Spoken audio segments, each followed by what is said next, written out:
यार कैसे हैं आप सभी लोग। उम्मीद करता हूँ आप सभी लोग स्वस्थ और मस्त होंगे और अपनी पढ़ाई अच्छे से कर रहे होंगे। जैसे कि आपको पता है कि हमारे YouTube channel you study zone पर मैट्रिक परीक्षा 2023 के लिए तैयारी कराई जा रही है। तो यदि आपको अपने क्षेत्र में सबसे अधिक नंबर लाना है तो अभी से चैनल के साथ जुड़ जाइए, चैनल को सब्सक्राइब कर लीजिए और अपनी पढ़ाई अच्छे से शुरू कर दीजिए। ठीक है, तो जैसा कि आपको पता है कि हम लोग इकोनॉमिक्स पढ़ रहे हैं, यानी अर्थव्यवस्था पढ़ रहे हैं। और अर्थव्यवस्था, हमारी अर्थव्यवस्था में इसके इतिहास के विकास पुस्तक के हमने ऑलरेडी 5 लेक्चर देख लिए हैं। ठीक है, इन सारे पाँचों लेक्चर का लिंक आपको नीचे डिस्क्रिप्शन में मिल जाएगा। इस वीडियो को देखने के बाद उसको देख लीजिएगा यदि अभी तक नहीं देखे हैं तो। ठीक है, तो आइए स्टार्ट करते हैं आज के छठे लेक्चर को। चलिए देखिए, आज का हमारा टॉपिक क्या है। आज का हमारा टॉपिक है कि अर्थव्यवस्था का विकास। ठीक है, अर्थव्यवस्था का विकास आज हमें पढ़ना है। तो देखिए, किसी भी अर्थव्यवस्था का विकास दो तरह से होता है। किस तरह से होता है? दो तरह से होता है। एक मिनट। एक नंबर क्या होता है? एक नंबर होता है उसका आर्थिक विकास और दूसरा होता है मौद्रिक विकास। ठीक है, तो आइए पहले हम लोग जानते हैं आर्थिक विकास के बारे में, उसके बाद हम लोग मौद्रिक विकास को समझा जाएगा। तो आर्थिक विकास देखिए, आइए समझते हैं कि क्या है। एक सेकेंड, क्या हो गया कलर को? अच्छा, इस पे सिलेक्ट हो गया था। एक सेकंड प्यारे बच्चों। हाँ, आइए समझते हैं आर्थिक विकास के बारे में। देखिए, आर्थिक विकास एक ऐसी प्रक्रिया है जिसके द्वारा दीर्घकाल में किसी अर्थव्यवस्था की वास्तविक राष्ट्रीय आय में वृद्धि होती है। मतलब यह क्या है? आर्थिक विकास समझिए एक प्रकार की एक ऐसी प्रक्रिया है जिसमें लंबे समय का मतलब क्या? दीर्घकाल में किसी भी देश के राष्ट्रीय आय में क्या होता है? वृद्धि होता है। तो ऐसी प्रक्रिया को हम लोग क्या कहते हैं? आर्थिक विकास कहते हैं। मतलब 1-2 साल में नहीं, लंबे समय का मतलब 100 साल, 150 साल, 50 साल, इतना लंबे समय में मतलब दीर्घकाल में किसी भी देश के राष्ट्रीय आय में क्या होता है? धीरे धीरे करके वृद्धि हुआ रहता है। तो उसी को क्या कहते हैं हम लोग? उसी को कहते हैं हम लोग आर्थिक विकास। ठीक है, अब आर्थिक विकास के बारे में हम लोग पढ़ रहे हैं। तो देखिए, 3 ठो वर्ड आता है, मिलता जुलता ही वर्ड है। क्या है वो तीनों वर्ड? आइए पहले उस सब के बारे में थोड़ा सा देखते हैं। वो तीनों वर्ड है, एक नंबर है हमारा आर्थिक विकास, दूसरा है आर्थिक वृद्धि और तीसरा है आर्थिक प्रगति। अब देखिए, इन तीनों वर्ड को देखिएगा तो इन तीनों का सेंस होता है कि किसी देश का क्या अर्थव्यवस्था बढ़ रहा है। तो उन तीनों के सेंस में इन तीनों तीनों वर्ड का प्रयोग किया जाता है। ठीक है, लेकिन जो हमारे पढ़े लिखे अर्थशास्त्री लोग हैं उनके बीच में इन तीनों वर्ड के लेकर के क्या है? मतभेद है। उन लोग का मानना है कि नहीं, तीनों में अंतर होता है, तीनों एक जैसा नहीं है। तो आइए भाई देखते हैं क्या तीनों में अंतर है। मेडिसिन नाम के एक अर्थशास्त्री हैं, मेडिसिन दवाई वाला मेडिसिन नहीं, एक अर्थशास्त्री हैं जिनका नाम क्या है? मेडिसिन नाम है। ठीक है, तो उनका कहना है कि देखिए, उनके अनुसार आर्थिक वृद्धि किसे कहते हैं आइए समझते हैं। उनके अनुसार किसी धनी देश में आय का बढ़ता हुआ स्तर आर्थिक वृद्धि को सूचित करता है। मतलब कोई धनी देश यानी विकसित देश है, जैसे कि अमेरिका हो गया, क्या है? एक विकसित देश है। तो अमेरिका के देश का यदि पैसा बढ़ रहा है, उसके संसाधन बढ़ रहे हैं, वह और अमीर हो रहा है, तो उसके सेंस में हम लोग किस चीज़ का प्रयोग करेंगे? उसके सेंस में वहाँ पे आर्थिक वृद्धि का प्रयोग किया जाएगा। मतलब कोई भी धनी देश होगा, उसका आय यदि बढ़ेगा तो आर्थिक वृद्धि का उसके स्थान पर प्रयोग किया जाएगा। और आर्थिक विकास किसे कहते हैं? तो आइए उसको समझते हैं। देखिए, निर्धन देशों में आय का बढ़ता हुआ स्तर क्या कहलाता है? आर्थिक विकास कहलाता है। ठीक है, मतलब कोई निर्धन देश, निर्धन मतलब क्या होता है? गरीब होता है। तो कोई भी विकासशील देश हो गया, जैसे कि भारत हो गया, क्या है? एक विकासशील देश है। तो कोई भी मतलब विकासशील देश का या फिर कोई निर्धन देश का अर्थव्यवस्था यदि बढ़ रहा है, उसके अर्थव्यवस्था में बढ़ाव हो रहा है, तो उसके स्थान पर हम लोग किस चीज़ का प्रयोग करेंगे? उसके स्थान पर हम लोग आर्थिक विकास का प्रयोग करेंगे। ठीक है, अब आता है आर्थिक प्रगति। आर्थिक प्रगति मतलब क्या होता है? यह एक प्रकार का समझ लिए आर्थिक इकाई है। इसका प्रयोग हम लोग इस दोनों के स्थान पर कर सकते हैं। ठीक है, तो ये तीनों में अंतर हम आशा करता हूँ आप समझ गए होंगे। आर्थिक वृद्धि का मतलब हो जाएगा कि अमीर देशों की आय बढ़ रहा है तो आर्थिक वृद्धि, किसी गरीब देश का आय बढ़ रहा है तो क्या हो जाएगा? आर्थिक विकास। और आर्थिक प्रगति का प्रयोग किसी आर्थिक इकाई के रूप में किया जाता है। तो तीनों आपने समझ लिया, इसको स्क्रीनशॉट करके नोट्स अपना बना लीजिएगा। चलिए अब आइए देखते हैं। इन तो भाई पढ़े लिखे लोग थे, क्या किए? तीनों में अंतर बता दिए।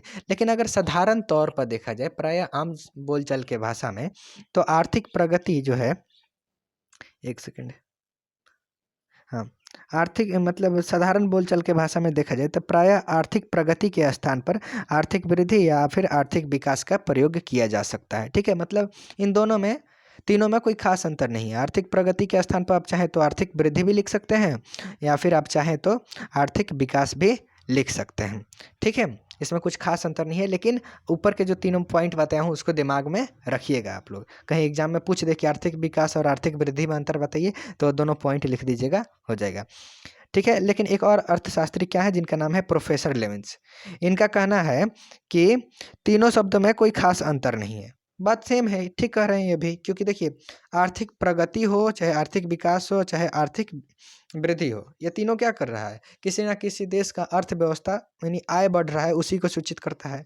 तो कोई खास तो अंतर लग नहीं रहा है, बस यही है कि जो आपके आर्थिक के वृद्धि है यह अमीर देशों को सूचित करता है, और आर्थिक विकास गरीब देशों की को सूचित करता है। ठीक है, अब आइए जानते हैं हम लोग नेक्स्ट पॉइंट आर्थिक नियोजन के बारे में, कि आर्थिक नियोजन क्या है। आर्थिक नियोजन का इंग्लिश क्या होता है? आर्थिक नियोजन का इंग्लिश होता है आपका इकोनॉमिक प्लानिंग। तो देखिए आइए आप लोग, इकोनॉमिक्स प्लानिंग हम लोग समझते हैं अच्छे से। इकोनॉमिक्स प्लानिंग इसका इंग्लिश होता है। ठीक है, तो इकोनॉमिक्स प्लानिंग क्या है? देखिए, राष्ट्र के प्राथमिकताओं के, प्राथमिकताओं मतलब होता है आवश्यकता। ठीक है, तो राष्ट्र के प्राथमिकताओं के अनुसार देश के संसाधनों का विभिन्न विकासात्मक क्रियाओं में उपयोग करना ही क्या कहलाता है? आर्थिक नियोजन कहलाता है। मतलब किसी भी देश में किन किन चीज़ों की आवश्यकता है, ठीक है, उन आवश्यकताओं को ध्यान में रखते हुए, और उस आवश्यकताओं को ध्यान में रखते हुए, उस देश के विकास को भी ध्यान में रखते हुए, उस देश का संसाधनों का जिस प्रकार से उपयोग किया जाता है, उसी को क्या कहते हैं? आर्थिक नियोजन कहते हैं। ठीक है, मतलब देश के संसाधनों का विकास के कार्यों में किस प्रकार से हम लोग उसका योगदान ले सकते हैं, उसी को क्या कहलाया जाएगा? आर्थिक नियोजन। और यह एक क्या है, डिफ़िकल्ट भाषा में हो गया। ये दूसरे शब्दों में हम लोग समझते हैं इसका परिभाषा को। दूसरे शब्दों में इसका परिभाषा क्या है कि देखिए, किसी भी राष्ट्र या फिर किसी भी राज्य के पैसे का पूर्ण रूप से नियोजन, यानी नियोजन मतलब प्लान बनाना ही क्या कहलाता है? आर्थिक नियोजन कहलाता है। मतलब कोई भी देश हो गया या फिर कोई भी राज्य हो गया, मान लीजिए कि कोई देश है, ठीक है, जैसे साधारण आप अपना एग्जाम्पल ले लीजिए। आपके पास मान लीजिए, समझ लीजिए 100 रुपया है, ठीक है। अब इस 100 रुपये का आप किस प्रकार से उपयोग कीजिएगा, उसी को क्या मतलब कि आपका विकास हो सके, तो उसी को हम लोग कहेंगे आर्थिक नियोजन। ठीक है, आर्थिक नियोजन आशा करता हूँ समझ में आ गया। अब देखिए, नियोजन के जनक यानी आर्थिक नियोजन के जनक कौन सा देश है, मतलब किस देश में सबसे पहले इसको शुरू किया गया था? तो आर्थिक नियोजन का जनक सोवियत संघ रूस को कहा जाता है। ठीक है, और भारत में नियोजन का जनक कौन है? तो भारत में नियोजन के जनक पंडित जवाहरलाल नेहरू हैं। आइए अब इसके आगे नेक्स्ट पॉइंट हम लोग जानते हैं योजना आयोग। योजना आयोग का इंग्लिश होता है प्लानिंग कमीशन। तो प्लानिंग कमीशन के बारे में समझते हैं। देखिए, भारत में क्या है, भारत में एक योजना आयोग है जो आने वाले 5 वर्षों के लिए आर्थिक विकास की योजना बनाता है। ठीक है, आर्थिक विकास का योजना बनाता है, मतलब भारत के पैसे का 5 वर्षों में किस प्रकार से यूज किया जाए कि भारत का विकास हो सके, तो उसका जो प्लान बनाता है उसी को क्या कहते हैं? योजना आयोग। इंग्लिश में उसको प्लानिंग कमीशन कहा जाता है। योजना आयोग का गठन 15 मार्च 1950 को किया गया था, लेकिन अभी योजना आयोग का नाम बदल करके क्या रख दिया गया है? अभी इसका नाम बदल करके नीति आयोग कर दिया गया है। क्या कर दिया गया है? नीति आयोग। ठीक है, या इसका नाम बदल के नरेंद्र मोदी ने नीति आयोग कर दिया है। ठीक है, तो योजना आयोग का गठन आपसे पूछा जाए कि कब हुआ था, तो बताइएगा 15 मार्च 1950 को हुआ था। और योजना आयोग के प्रथम अध्यक्ष कौन थे? तो योजना आयोग के प्रथम अध्यक्ष पंडित जवाहरलाल नेहरू थे। जो प्रधानमंत्री होता है वही उस समय के योजना आयोग का भी अध्यक्ष होता है, इस बात को ध्यान में रखिएगा। और योजना आयोग के प्रथम उपाध्यक्ष कौन थे? तो योजना आयोग के प्रथम उपाध्यक्ष आपके गुलजारी लाल नंदा थे। ठीक है, योजना आयोग अभी तक भारत में 12 योजनाओं का प्रारूप तैयार कर चुका है। तो 12 योजना का मतलब समझते हैं आप?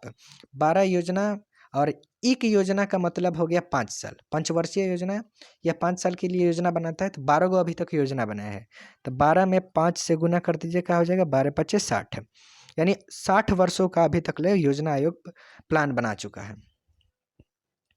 ठीक है, अब आइए आगे इसके बारे में हम लोग और समझते हैं थोड़ा सा। 12 को क्या किया है, इसने योजना का प्रारूप तैयार किया है। और पहली जो है भारत का पंचवर्षीय योजना, मतलब योजना आयोग जो पहला अपना योजना लॉन्च किया था जिसका नाम था पंचवर्षीय योजना, वह कब स्टार्ट किया था, वह शुरू हुआ था 1951 में लाया था, जो कि 1956 तक ले चला था। ठीक है।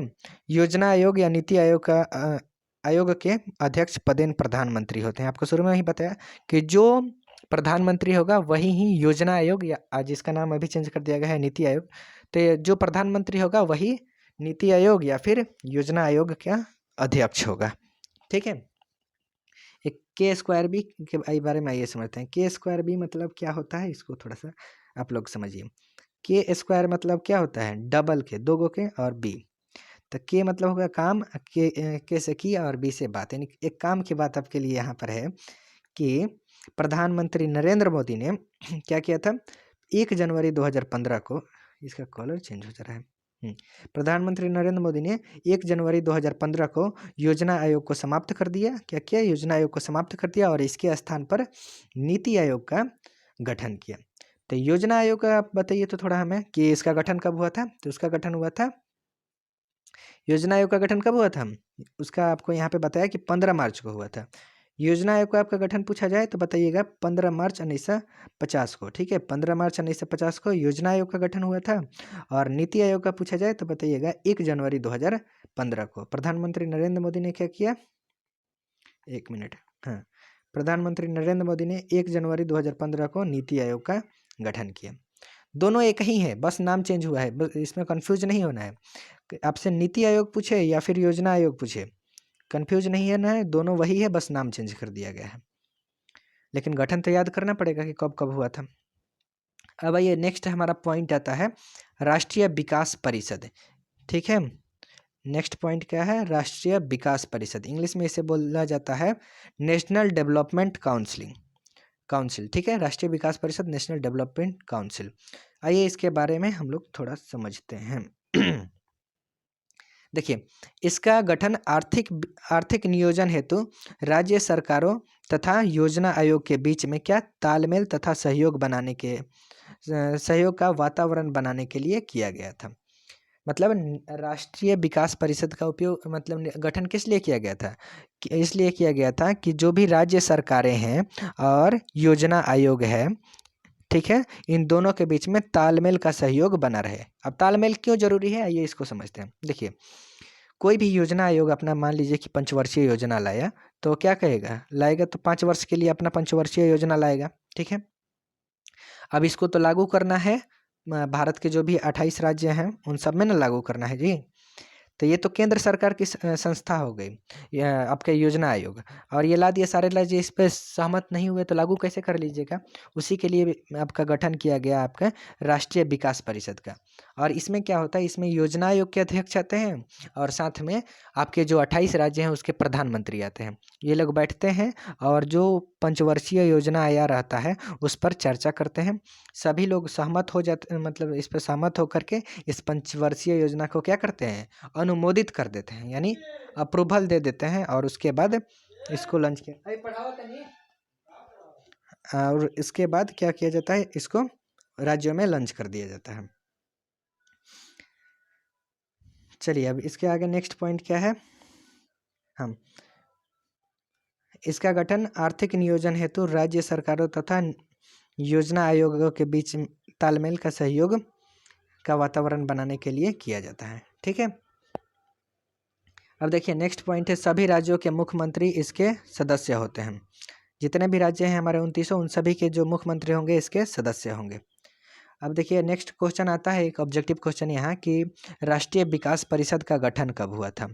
राष्ट्रीय विकास परिषद का गठन कब हुआ था, तो क्या बताइएगा, 6 अगस्त 1952 को हुआ था। 6 अगस्त 1952 को राष्ट्रीय विकास परिषद का गठन हुआ था। चलिए नेक्स्ट क्वेश्चन हम लोग आगे समझते हैं इसमें कि इसका कार्य क्या है, राष्ट्रीय विकास परिषद का कार्य क्या है। तो इसका कार्य है पंचवर्षीय योजना को अनुमोदित करना। राष्ट्रीय विकास परिषद का कार्य क्या है, पंचवर्षीय योजना को अनुमोदित करना, यानी ऊपर ही बताया था अप्रूवल देना। कोई भी मतलब जैसे योजना आयोग है 5 वर्ष के लिए प्लान बनाया कि हाँ 5 वर्ष में हमें ये कार्य करना है, ठीक है, विकास के लिए। पेन को भी क्या हो गया है, चल नहीं रहा है, 1 सेकंड आप लोग थोड़ा सा वेट कीजिए। कोई भी योजना आयोग अपना एक 5 वर्षों के लिए पंचवर्षीय योजना लाया, ठीक है। तो इसमें ये क्या होगा कि आपके राष्ट्रीय विकास परिषद के तहत योजना आयोग के अध्यक्ष और 2800 राज्य के मुख्यमंत्री जाएंगे और उसको अपने अपने तरह से अप्रूवल देंगे। अप्रूवल मतलब क्या होता है कि अपनी सहमति जताना कि हम लोग इस योजना से सहमत हैं, इसको आप हमारे राज्य में ले जाइए और लागू करवाइए, ठीक है। तो इसका कार्य क्या है, राष्ट्रीय विकास परिषद का कार्य क्या है, पंचवर्षीय योजना जो नीति आयोग या फिर योजना आयोग द्वारा आया है उसको अप्रूवल देना कि हमारे राज्य में आप इस पर काम कर सकते हैं, ठीक है। एक काम की बात यहाँ पर यह है कि राष्ट्रीय विकास परिषद को पूर्व वित्त मंत्री के सनायानम ने सुपर कैबिनेट की संज्ञा दी है। सुपर कैबिनेट की संज्ञा दी है मतलब क्या कि राष्ट्रीय विकास परिषद को इन्होंने पूर्व वित्त मंत्री ने क्या किया, नाम बदल दिया और बस क्या रख दिया, सुपर कैबिनेट रख दिया, ठीक है। तो बस यहीं पे समाप्त करते हैं अपने इस वीडियो को। और यदि आप यदि आपने अभी तक YouTube channel you study zone को सब्सक्राइब नहीं किया है तो नीचे रेड कलर का सब्सक्राइब का बटन होगा, उस पर क्लिक करके चैनल को सब्सक्राइब कर लीजिए और अपने बोर्ड एग्जाम की तैयारी अच्छे से कीजिए। और नोट्स के लिए अधिकांश बच्चे बोल रहे थे कि भैया नोट्स नहीं दोगे क्या, तो अरे पागलो, नोट्स मैंने आप ही लोग के लिए बनाया, तो आपको नहीं दूंगा तो किसे दूंगा, ठीक है। तो नीचे आप देखिए जाइएगा, टेलीग्राम करके एक व्हाट्सअप जैसा ही एप्लीकेशन होता है, उस पर जा कर के सर्च कीजिएगा यू स्टडी जोन, ठीक है। यू स्टडी जोन सर्च कीजिएगा, आ जाएगा ग्रुप और उसको आप लोग ज्वाइन कर लीजिएगा। और ये नोट्स आपको मैं उसी चैनल में दे दूंगा, ठीक है, लेकिन अभी नहीं मिलेगा, अभी आप लोग पहले पढ़िए, ठीक है। चैप्टर कंप्लीट हो जाएगा उसके बाद आपको ये नोट्स उसी ग्रुप टेलीग्राम में मिल जाएगा यू स्टडी जोन पर। तो अभी बस इस वीडियो को यहीं पर समाप्त करते हैं और मिलते हैं अगले वीडियो में। तब तक के लिए पढ़ते रहिए, मस्त रहिए, स्वस्थ रहिए और इस वीडियो को अपने दोस्तों के पास शेयर कर दीजिएगा, जो भी क्लास 10th के आपके फ्रेंड है उसके पास शेयर कर दीजिएगा, ठीक है। धन्यवाद, मिलते हैं अगले वीडियो में।